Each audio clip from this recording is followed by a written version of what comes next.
In today's video, I'm going to teach you how to record the sale of a fixed asset in QuickBooks Online. Before we start, make sure you know three things: the date of the sale, the amount of the check or deposit you received, and the total depreciation you've recorded on that asset up to the sale date. Having those figures handy will make this quick and accurate. Begin by opening QuickBooks Online and clicking the New button at the top left. This opens the Create menu. From here, select Journal Entry. We're using a journal entry because it lets us record the cash received, clear out the depreciation, and remove the asset from your books in one place.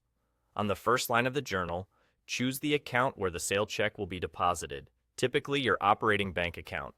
Enter the amount you receive from the sale in the debits column. Debiting the bank account increases your cash balance, reflecting the money coming in. Make sure the transaction date matches the actual sale date so your reporting stays accurate. Next, add the depreciation. In the account field, select the depreciation account tied to that asset, often called accumulated depreciation. Enter the total depreciation amount you've recorded for the asset up to the sale date in the debits column. Debiting accumulated depreciation clears it from your books for this specific asset, which is necessary when the asset is sold.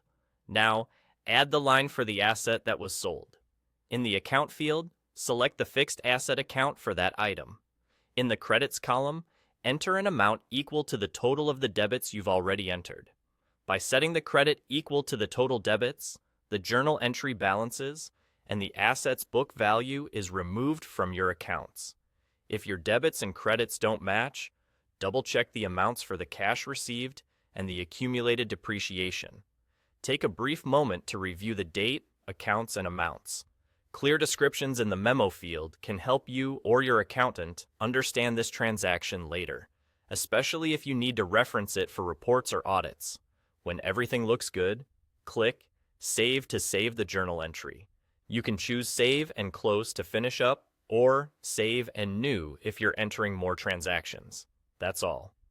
You've recorded the sale of a fixed asset in QuickBooks Online, increased your cash, cleared the accumulated depreciation, and removed the asset from your books, all in one clean entry.